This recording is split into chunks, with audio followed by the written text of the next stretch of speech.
Olá, alunos, bem-vindos a mais uma aula de superestrutura ferroviária. Hoje nós veremos em relação aos equipamentos que compõem a via ferroviária, principalmente os que recebem a estrutura do trem e enviam essa mesma carga para o pavimento. Bom, primeiramente vamos entender como acontece a distribuição das cargas. Nós temos aqui um exemplo das bitolas, né, que são compostas pela distância entre os dois trilhos que estão apoiados sobre os dormentes e como eles vão receber essa carga. Bom, aqui a gente tem uma via permanente que está adaptada para dois tipos de configuração de trem, né, duas bitolas. Então a gente poderia ter, por exemplo, uma bitola para 1 metro, outra para 1,4, 1,435, 1,6. Aqui nós temos basicamente uma linha de trem dupla, né, em que nós podemos ter dois tipos de trens que podem percorrer essa via. Aqui nós temos a distribuição da carga do eixo, um corte representativo do eixo de uma locomotiva, e como que funciona essa relação da distribuição da carga em cima dos trilhos, né? Aqui nós temos a representação da roda do trem. Nós temos o eixo principal dele, né? Em cima a gente recebe o motor na locomotiva ou nos outros carros, assim, simplesmente o eixo. Quem dá tração é a locomotiva em si. E aqui nós temos o truque, como que o eixo ele é paralelo e essa carga vai ser distribuída em cima dos trilhos. Então nós temos aqui alguns elementos do motor, né, como a caixa de transmissão, no caso os freios. Essa aqui é a peça dos freios. Nós temos alguns pistões, a viga mestra que seria o eixo. Nós temos uma suspensão e tudo mais, como se fosse o veículo, né, a locomotiva. Bom, nós temos a classificação contra comprimento do trilho, né, como que funciona esse perfil longitudinal do trilho aqui. Então nós temos trilhos de 2 ou 18 metros, que são o trilho padrão simples, e o trilho longo, que ele é maior, passa de 200 metros, 250, 300, 350 metros, que são já considerados trilhos longos. E isso aqui refere ao padrão industrial, como esse trilho ele é desenvolvido, como ele é feito na fábrica e vai ser simplesmente colocado em cima dos dormentes para ser fixado sobre a roda. Aqui nós temos um exemplo, né, do trilho, que é popularmente chamado como sendo o perfil Vignoli, que seria basicamente aquelas vigas I, bem semelhante a uma viga I, em que vocês têm lá em estruturas metálicas e resistência dos materiais, só que a cabeça dela o cabeçote ele é circular. Nós temos a peça da alma retangular, e embaixo nós temos um perfil meio triangular, que seria a parte representativa do patim. E a tendência é que essa peça ela é dessa forma exatamente para receber a inércia a ser distribuída pelas tensões em cima da nossa superestrutura ferroviária. Seria a melhor forma conhecida, né, de engenharia para garantir o recebimento das cargas. Aqui nós temos o elemento em corte da via. Aqui nós temos o subleito, o lastro, o dormente e as fixações, que ficam apoiadas no dormente. Então ela é que prende o patim do trilho, né, no dormente.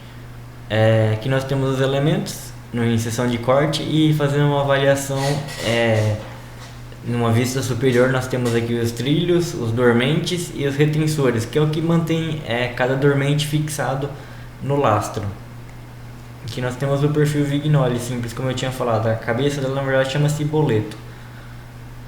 Aqui nós temos a distribuição, né, do trilho em cima do dormente, como é que ela fica, uma vista digamos assim simétrica, né, de como está acontecendo esse desenvolvimento no trilho em corte. Aqui nós temos as formas de solicitação do trem em cima do trilho. Lembrando que o trilho ele funciona como se fosse uma viga, né? Uma viga de um prédio, por exemplo, que você tem a carga que é distribuída em cima desse trilho, ela vai ser redistribuída para as cargas inferiores. Então nós temos a solicitação da roda em cima do trilho e os dormentes funcionando como se fossem pilares, né? Então eles mantêm essa peça presa, mantém essa peça estável. E as reações que os dormentes vão gerar de apoio para manter essa solicitação estável. E aqui nós temos o trilho, que nós temos as tensões normais atuantes na seção, que seria essa tensão, né? Nós temos as tensões críticas, tensões admissíveis, tensões de ruptura, que funcionam numa viga, como se fosse na resistência dos materiais mesmo, a peça de estudo dessas solicitações. Vamos lá então em relação aos requisitos gerais para os trilhos. Nós temos que o boleto ele deve ter um bom volume definido a fim de se evitar desgastes. A alma deve ter uma altura suficiente para evitar flexão da peça. O patim não deve ser muito fino, pois ele deve garantir o recebimento das solicitações, suportando as tensões e solicitações transversais. Então nós temos as solicitações que são recebidas no trilho, tanto nós temos a solicitação do peso do trem em cima, né, vertical, quanto solicitações transversais, que atuam no sentido do movimento do trem, e essa solicitação que podem gerar, por exemplo, o rompimento da peça ou retirar a peça de cima do dormente. Então elas devem ter um bom suporte ao tombamento, uma resistência lateral, arestas arredondadas, pois assim vai melhorar o recebimento das tensões, né, e garantir que o trem ele flua com a menor fricção possível, e deve ter um limite mínimo de utilização. Bom, os trilhos eles são peças compostas por aço e carbono, na qual 98% é ferro e o restante é carbono, proporcionando maior dureza e resistência aos esforços. Aqui nós temos algumas composições químicas dos materiais que compõem os trilhos. Então nós temos o manganês, que proporciona maior dureza ao aço, pode produzir fragilidade junto ao carbono. O silício, que aumenta a resistência à ruptura sem sacrificar a ductilidade ou tenacidade do aço. O fósforo, que é um elemento indesejável, pois torna o aço quebradiço. Seu efeito é menor quanto menos carbono tiver no aço. Outros materiais que são extremamente indesejáveis nós temos como o enxofre, que ele funciona como um material poluidor, né, dentro da peça do trilho, e deve-se evitar ele o máximo possível, porque é um elemento que torna o aço quebradiço, combinado com o ferro, e tira suas principais qualidades e forma as chamadas segregações do material. Aqui nós temos as tabelas, né, de composições químicas que nós vamos ter no trilho em relação ao peso, tanto em quilo por metro quanto libra por jadas. Nós temos um valor de carbono, manganês, silício, o peso máximo e a área máxima para cada material que nós iremos encontrar. A composição dos trilhos é definida por normas, né? Então nós temos a norma internacional europeia, a norma americana, a outra norma americana para rodovias, algumas características e dimensões em peso, que são dos trilhos de 12 ou 18 centímetros, devem ter uma tolerância no comprimento maior ou menor de 3 milímetros, tolerância nas dimensões de ascensão transversal é de mais ou menos 5 milímetros, tolerância na pesagem de 2% em cada lote de 50 trilhos, desde que o total não ultrapasse o 1%. Bom, continuando aqui, então nós temos que as dimensões, então, para trilhos curtos, nós podemos ter uma dimensão para mais ou para menos de 3 milímetros, que seria um erro no momento da construção com fricção do trilho. E nas dimensões de seção transversal nós temos mais ou menos 5 milímetros. E existe esse erro de 2% a cada no lote de 50 trilhos, desde que não ultrapasse 1% em relação à área do trilho, né? Bom, aqui nós temos alguns testes que são realizados para garantir a eficiência do trilho em relação à resistência estrutural dele. Então, com uma máquina que vai permear um peso de 2.000 libras ou 907,2 kg, que vai cair livremente de uma altura específica conforme tabela. Então a gente tem aqui conforme o peso de cada trilho, né? Cada trilho vai ter um peso, porque vai variar de acordo com o tipo de locomotiva que está trabalhando em cima dele. E esse peso na forma de um martelo tem esses ajustes técnicos, essas temperaturas de realização do ensaio, que vai cair sobre essas determinadas alturas, variando de acordo com o peso médio do trilho. A gente tem ainda alguns outros ensaios que vão ser feitos. Esse ensaio aqui seria um ensaio de choque, né? Verificar se essa carga que cai livremente sobre o trilho, ela não vai provocar, por exemplo, algum dano como uma trinca, uma deformação em cima de um abaulamento em cima do trilho. Aqui nós temos o ensaio de tração, que vai ser realizado no boleto do trilho da prova de choque, onde vai se retirar corpos de prova frio para a máquina de ensaio de tração. Ou seja, da parte do boleto só do trilho, né, a parte superior do trilho,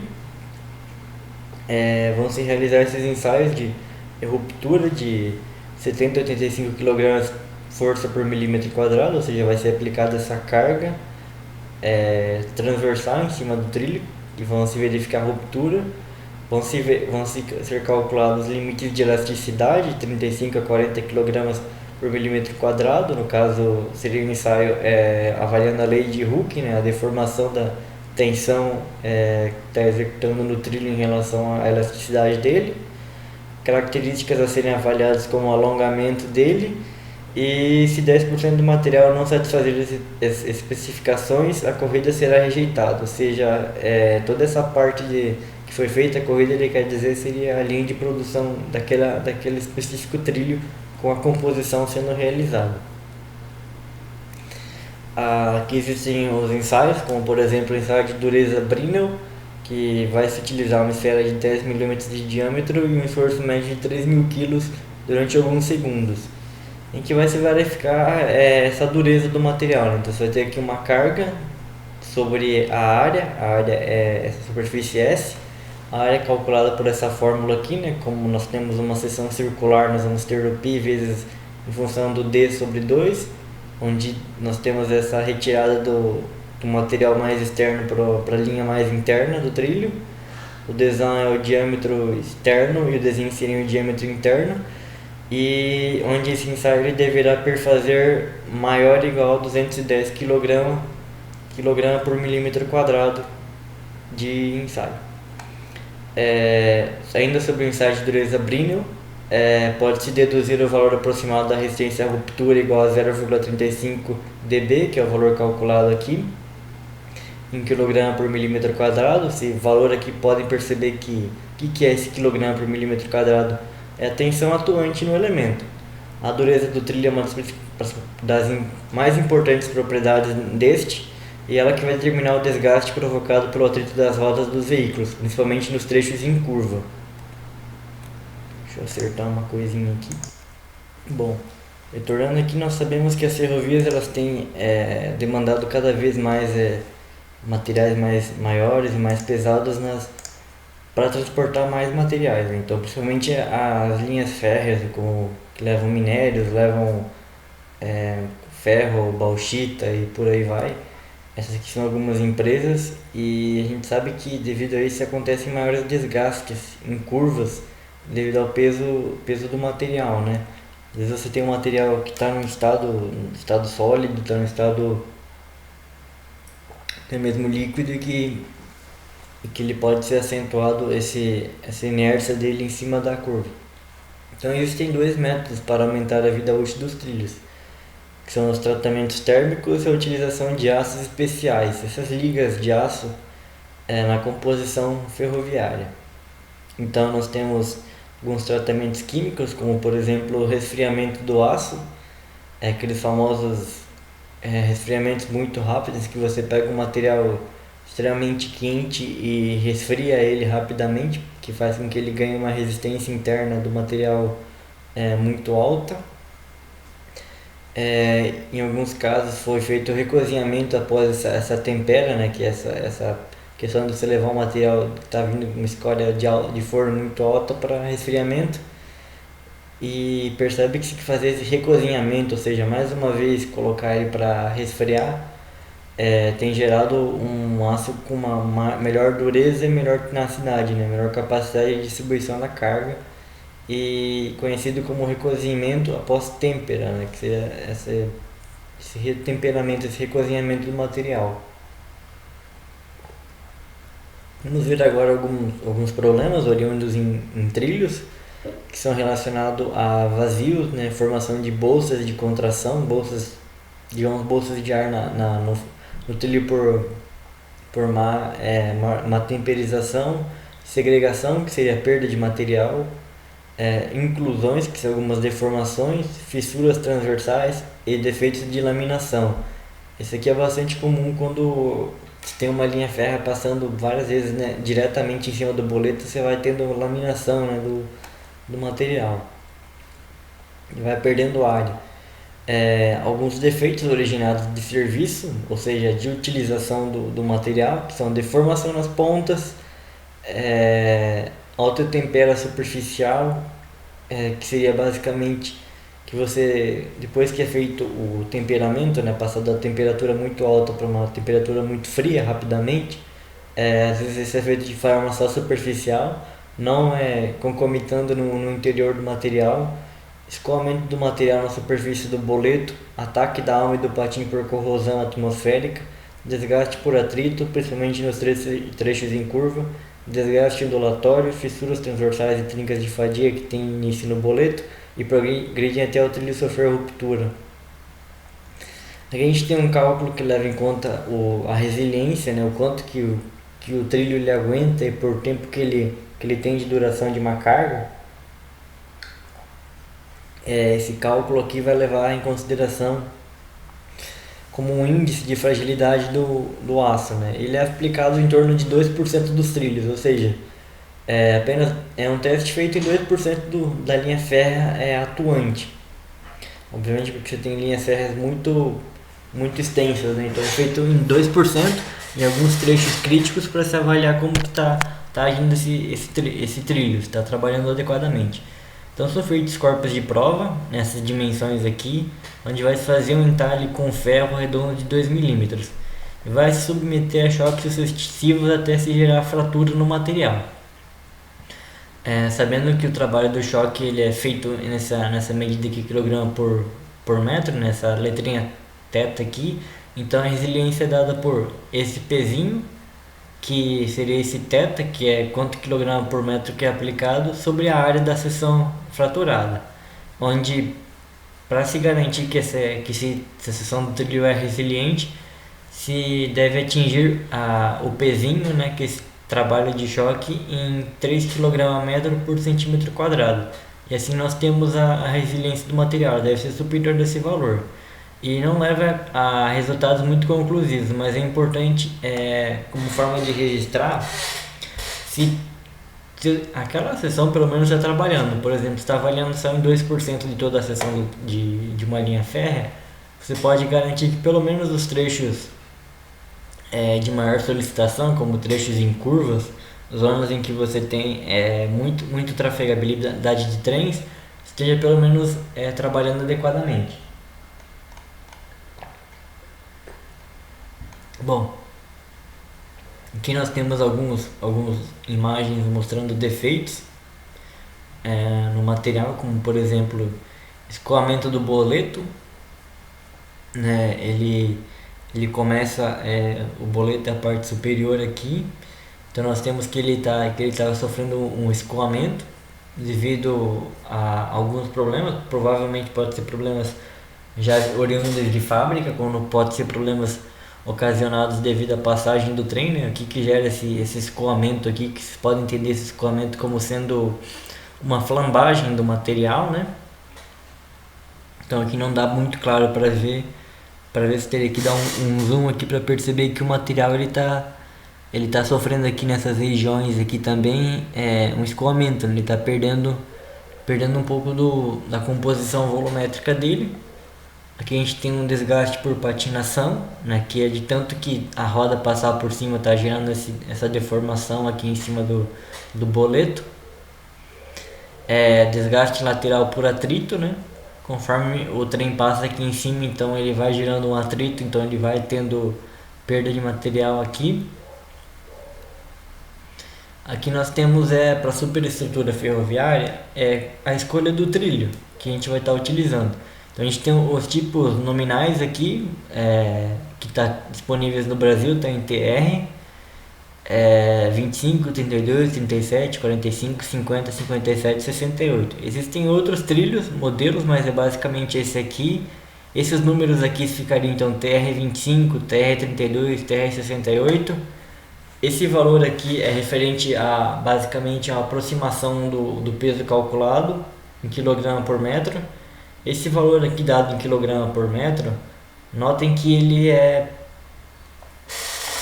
aqui esse valor aqui na terceira linha, ele é basicamente ele está dado nessa vírgula aqui 24,654. Mas na verdade isso aqui não é uma vírgula, isso aqui é um ponto indicando que existem dentro do padrão americano, né, se fala por exemplo em 1000, então é 1.000 mil, e não por exemplo 24,654, sim 24.654, conforme vocês vão utilizar mais para frente aqui no cálculo. O que mais que a gente tem nessa tabela aqui são o peso em libras por jardas,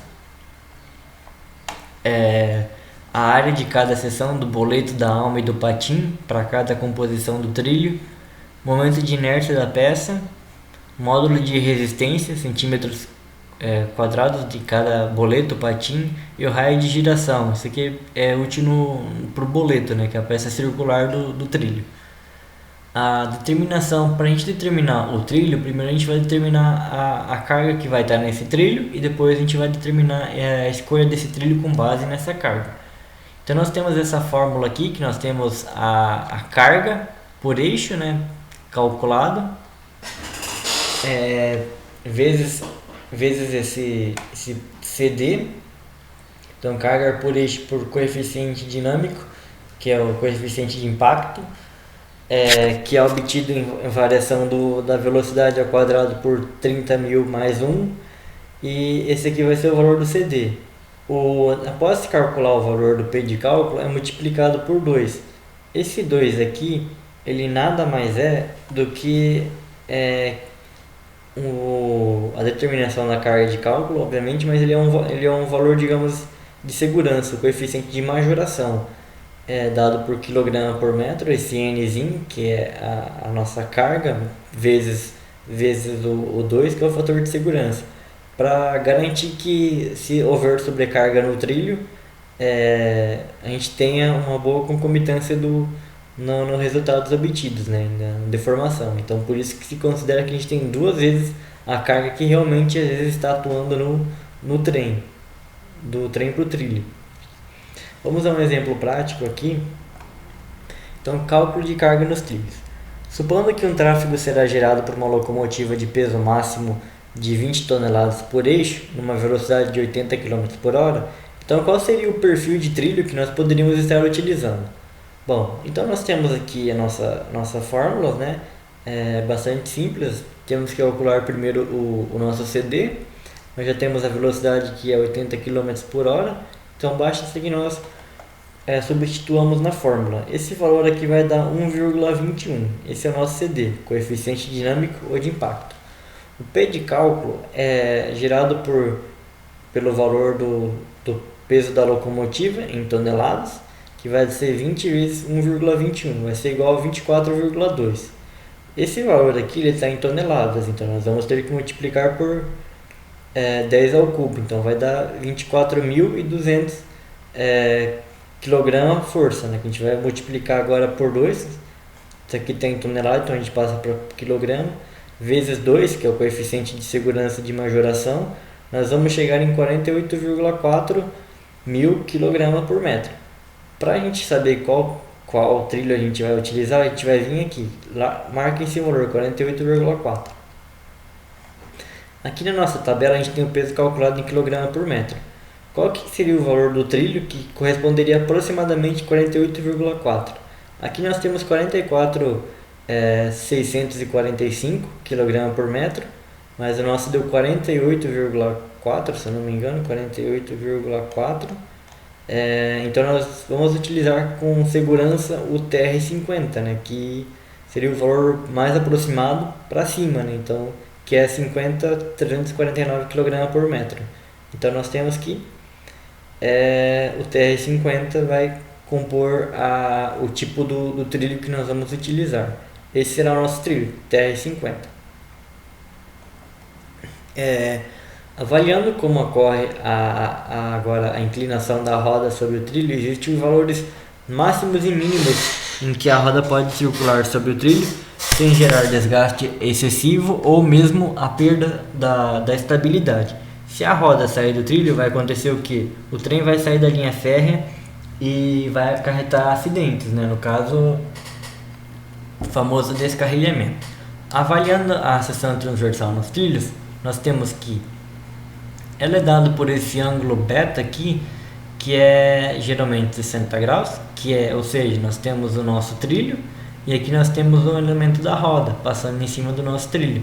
E essa direção aqui deve ser de 60 graus, que é relacionada a esse ângulo de incidência da roda sobre o trilho. Se esse beta for maior que 60 graus, há mais facilidade da roda subirem nas juntas.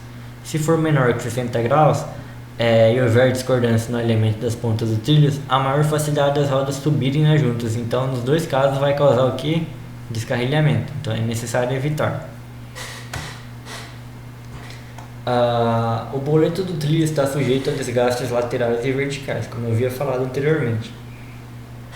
Basicamente, o trem ele está em movimento, né? Então nós temos o peso do trem sobre o trilho, mais a ação da força que o trem está executando no trilho.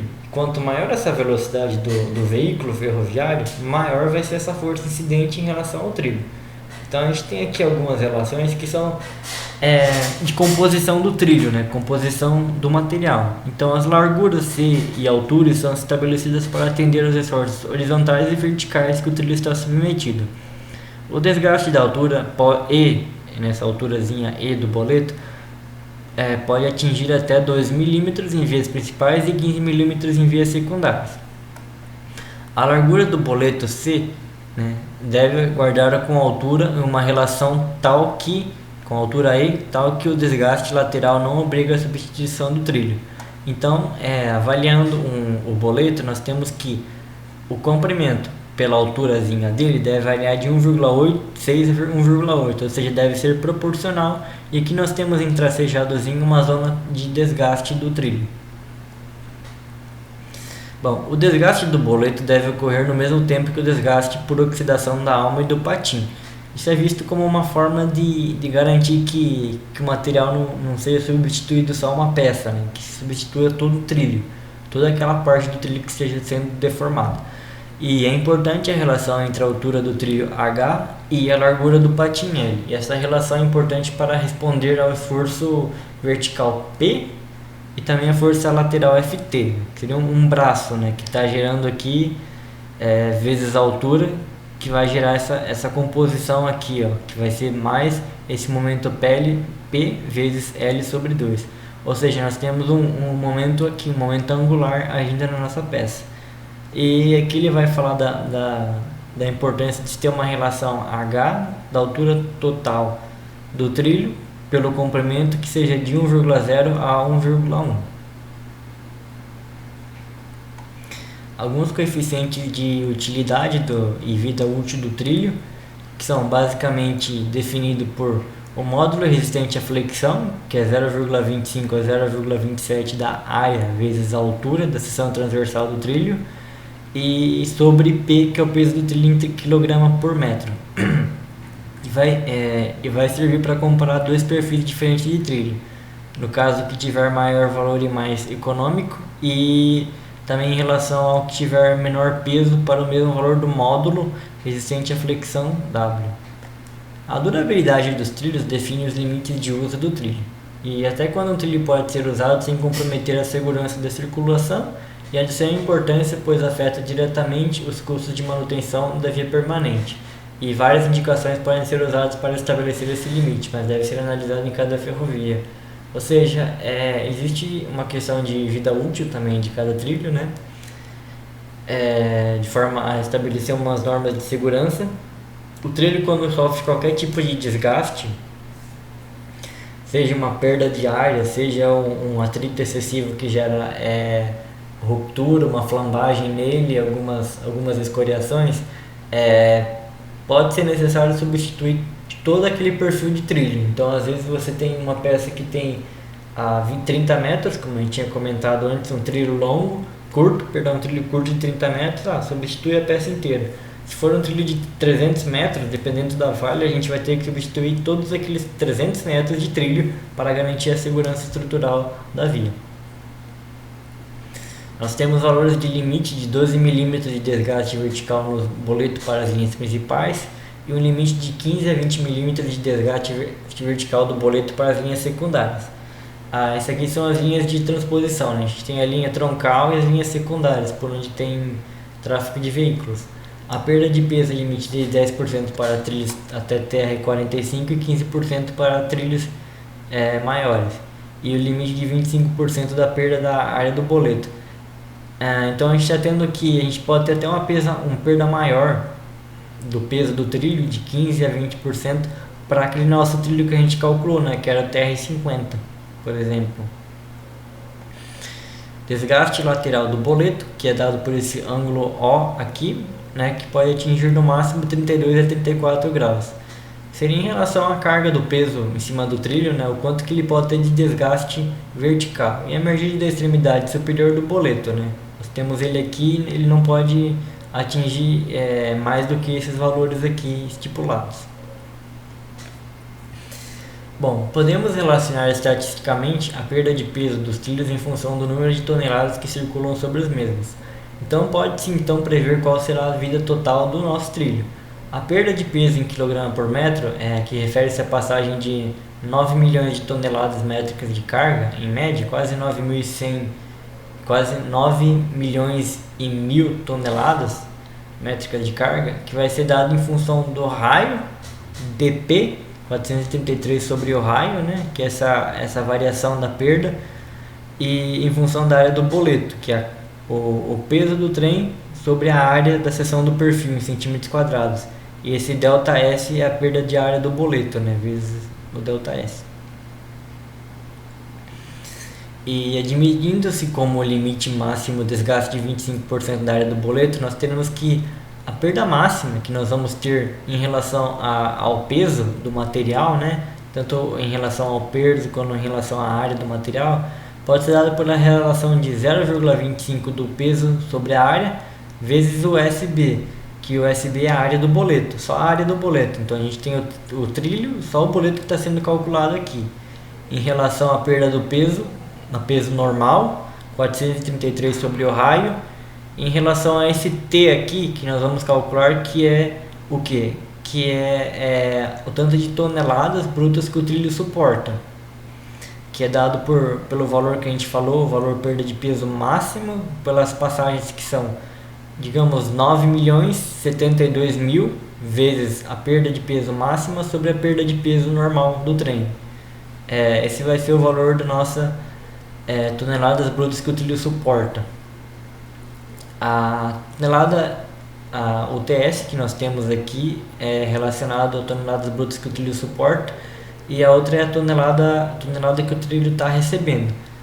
Então nós temos para esse TS aqui igual a 0,545 vezes o W vezes o D, que é o diâmetro do elevado a 0,505, a raiz de D, né, que é o peso do trilho, vezes o W. W peso do trilho vezes a densidade anual de tráfego em milhões de toneladas brutas. Então a vida útil do nosso trilho será calculada por esse fator N, que é basicamente a toneladas que o trem recebe pela densidade anual de tráfego em milhões de toneladas brutas. Bom, a expressão é válida para tangentes ou curvas com raios superiores a 1.800 metros. Então toda essa equação aqui vai ser válida até para esse tipo de raio. E para raios inferiores a este limite, deve-se aplicar uma redução na vida útil com base nas estatísticas americanas. Então nós temos aqui para cada raio o quanto de vida útil o trem vai ter em redução, né? Aqui em relação à redução na vida útil, não a vida útil dele. Então ele está perdendo aqui para um raio de 1750, está perdendo quase 95% da vida útil dele. e até chegar num raio muito pequeno de 175 metros, que ele está perdendo 35% da vida útil. Geralmente esses raios aqui eles são eles estão mais solicitados em relação do que os outros. Em relação a isso, para melhorar a vida útil pode-se fazer nos trilhos a lubrificação indireta para a parte lateral interna do boleto e uma lubrificação constante dos pratos, peões dos vagões e locomotivas para atacarem menos o trilho. Isso que já é realizado no maquinário, né, na locomotiva. Bom, e a vida útil de um trilho é de aproximadamente 550 milhões de toneladas de tráfego, aproximadamente 9 mil toneladas de tráfego por hora durante 7 anos. Em linhas secundárias, os trilhos podem durar até 60 anos. Aqui nós temos um problema que acontece em trilhos, que são as flambagens laterais, são chamadas de gancho de via. Quando existe dilatação nos trilhos em demasia, gerando deslocamento dos mesmos e da própria grade da via. A flambagem ela é designada em relação à carga no trem, né? Lembrando que nós temos a carga vertical que atua do veículo em relação ao trilho e uma carga lateral de fricção.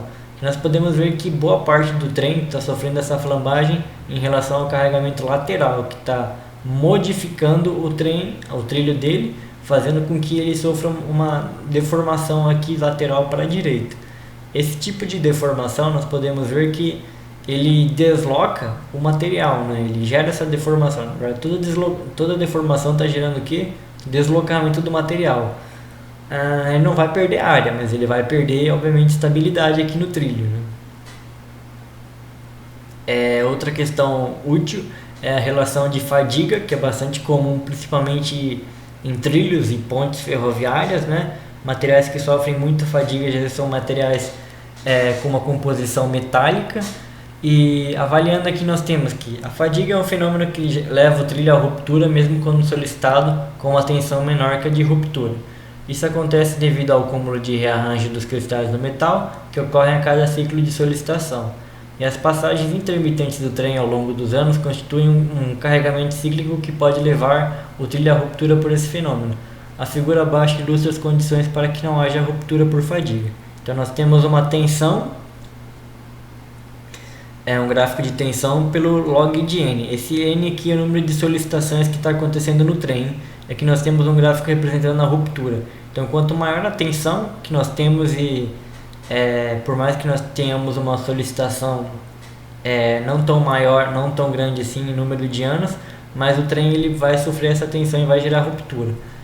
Um exemplo claro de fadiga, trocando todo esse texto aqui em miúdos, é por exemplo uma peça metálica, pensamos numa viga, na viga de um trem, de uma ponte ferroviária, onde vai passar trens.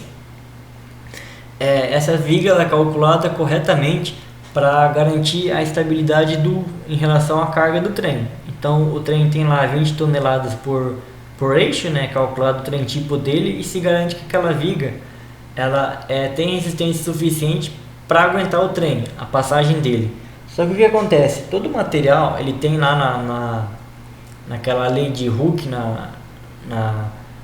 no gráfico da lei de Hooke, a gente tem a tensão por deformação do material, na elasticidade, né? Nós temos a questão plástica e elástica do material. Então, dentro da fadiga, por mais que aquela viga tenha sido dimensionada para suportar a carga do trem, mas isso pode ser maléfico para o trem se essa carga ela supõe-se que ela vai ter uma passagem maior por dia. Porque o que acontece? O trem passa sobre a viga do trem. O trem passa sobre a viga da ponte. O que está acontecendo? Ele está deformando. Nós temos aqui um gráfico. Está acontecendo a deformação do material. Ele está num regime elástico, ou seja, assim que a linha, né, a roda do trem parar de passar, o que vai acontecer? Ele vai voltar, como se fosse um elástico mesmo. Ele deforma e volta, deforma e volta. E o que acontece?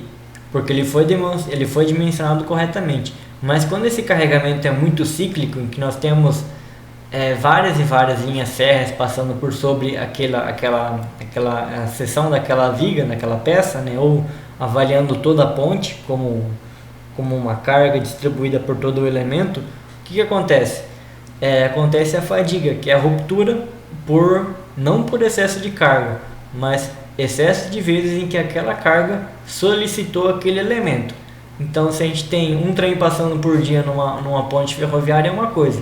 Agora, se a gente tem 100 trens passando em cima de uma ponte ferroviária, é outra coisa. Então, ela vai estar muito mais solícita a sofrer com a ação da fadiga no elemento estrutural.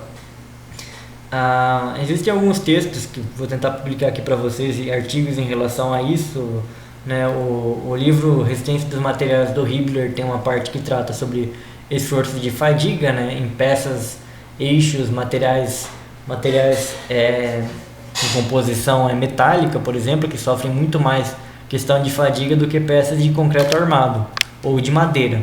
É muito mais fácil você pegar uma peça de aço e sofrer fadiga do que uma peça de concreto armado. E a questão da fadiga, ela gera acidentes. Se aconteceu já um acidente por volta nos anos de 1900 no Canadá, numa ponte ferroviária, em que a ponte sofreu fadiga e os elementos dela deformaram. Aqui a gente tem um exemplo de fadiga, né? Podem perceber que é uma ruptura tida como uma ruptura frágil, né, do elemento. O elemento simplesmente cisalhou, e exatamente não pelo excesso de carga, mas pelo excesso de solicitações que esse elemento recebeu.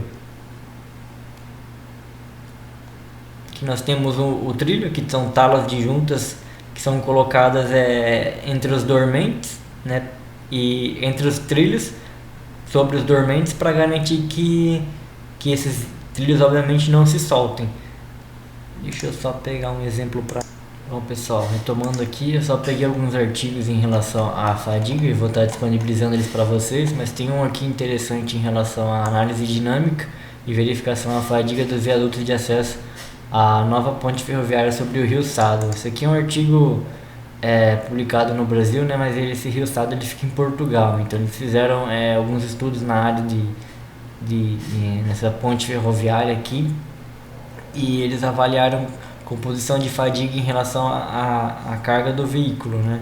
Fizeram uma modelagem numérica, né, que geralmente é uma modelagem por elementos finitos, de elemento a elemento, para conseguir determinar possíveis locais de fragilidade, ponto de que você teria, por exemplo, analisando aqui modestamente trechos em curva aqui, que a gente está tendo aqui uma curva, uma relação de flambagem, né, de esforço tortor em cima da nossa peça, e alguns pontos que poderiam estar ocorrendo, como por exemplo deformação, segregação de material e tudo mais. E aqui nós temos um outro artigo brasileiro que também ele faz uma análise de fadiga em relação à mecânica do meio contínuo, né? Então ele vai utilizar, por exemplo, algumas questões como critérios de falhas, critérios de von Mises, que vocês vão ver, eu acho que em teoria das estruturas, ruptura do material, ciclo de tensão, se tem ruptura frágil do material estrutural, né? Então aqui a gente está avaliando peça de uma ponte em estrutura de concreto armado, que também pode sofrer questão de fadiga, não é porque ela é mais usual em ponte de estrutura metálica que outras peças estejam, digamos, seguras. É sempre importante avaliar isso. Importante também avaliar questões como ressonância e os estados limites do material, e sempre respeitar eles. Retornando aqui, então, nós temos que os trilhos de uma via podem ser montados em duas configurações, tanto trilho curto quanto trilho longo. Trilhos curtos geralmente podem ter 30 metros, 50 metros. A laminação dos perfis comprimidos de 12 a 18 metros. E em relação a algumas técnicas que são utilizadas para juntar os trilhos, né, seja ele longo ou seja ele curto, que são, por exemplo, talas de junta, que são basicamente uma peça, uma chapa, né, uma chapa rebitada em relação aos dois trilhos. Note aqui que nós temos a divisão deles, e essa peça ela é parafusada nos dois trilhos. E aqui não dá para ver do outro lado, mas do outro lado também poderia estar recebendo uma tala de junta, né, que vai ser utilizada para unir esses dois trilhos. Ou a soldagem, que, como se verá adiante, os trilhos de uma via podem ser montados em duas configurações, tanto um trilho de padrão curto ou um trilho com soldagem alongada. Curto geralmente é utilizado quando você não tem muita carga protuberante, dá para você utilizar, não tem tanta vibração assim no material, dá para você utilizar sistema rebitado, né? Sistema de parafusagem, e quando o trilho é mais longo se utiliza mais a questão da soldagem. E em ambos os casos aparece a necessidade da solda, pois os trilhos são laminados com perfis de comprimento de 12 ou 18 metros, e a menor unidade inteiriça que aparece entre duas folgas numa via de 36 metros. Ou seja, você tem dois perfis laminados, que tem a média de 10, 12 a menos que 20, 18 metros. Eles são laminados, ou seja, um perfil é colado em cima do outro com solda. E esse aqui são as folgas entre os trilhos. Trilho curto tem 36 metros, mas a gente tem trilhos longos que a gente tem até 300 metros. E tem duas técnicas para você realizar essa soldagem, que a solda a luminotérmica, que ela é feita no campo, né, ou seja, a fusão é no local mesmo, e ela é obtida por uma reação química exotérmica. E, ou seja, a solda ela vai liberar calor em cima dos dois elementos, das dois trilhos, e é feito na junção, onde vai ser feita a solda. É um molde, né, uma espécie de molde de barro, onde vai ser entornado o elemento, né, o elemento da solda, e ela é deixada entre os topos do trilho aproximadamente 17 a 26 milímetros de folga, ou seja, de um trilho até o outro, e é preenchida com a liga fundida produzida na reação química. Bom, a gente vai avaliar aqui o vídeo, deixa eu só preparar ele. Bom, preparei aqui o vídeo para vocês, a gente vai ver a nossa a primeira que é a solda, o tipo de soldagem. A gente vai ver a solda aluminotérmica, que ela é feita, como eu já falei, por essa reação exotérmica, em que é jogada a solda no trilho. Essa folga aqui é a ligação entre os dois trilhos, né, que a gente vai ter. E aqui a gente tem um vídeo mostrando como é que ela funciona. Nós temos a ligação, né, dos trilhos. A solda é jogada aqui dentro, onde é que ela vai derreter dentro do material aqui nessa câmara aqui.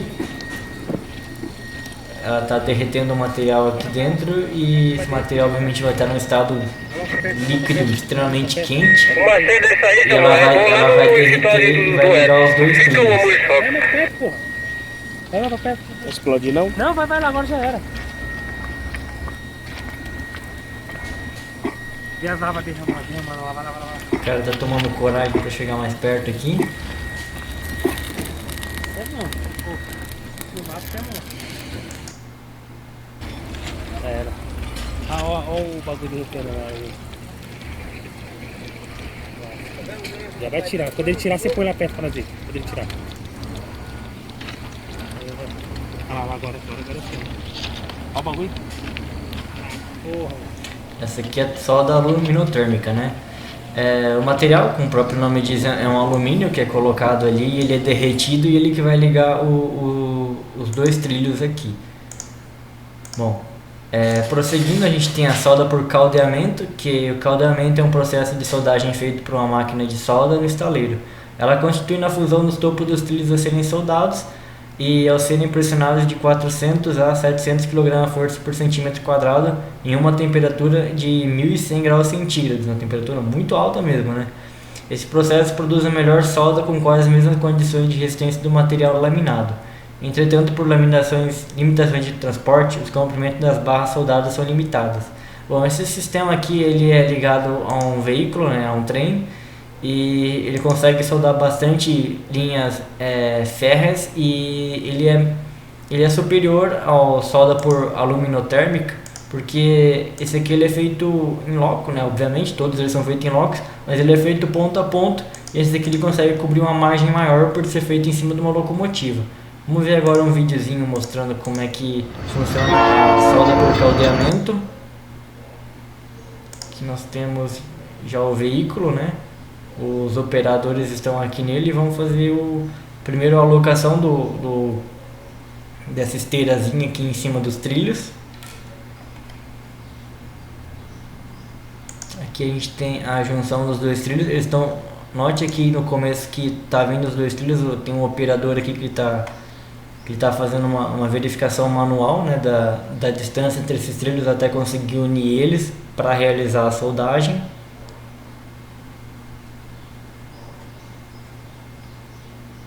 Fazendo verificação em nível, para ver se o nível está correto.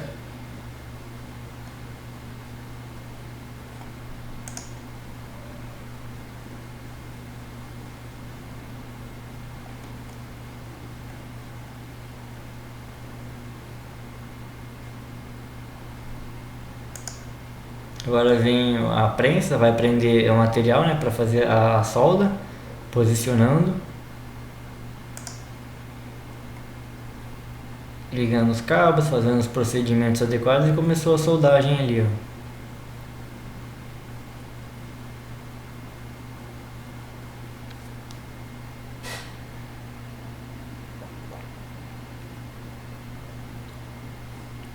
Agora já está sendo retirado essa solda, né?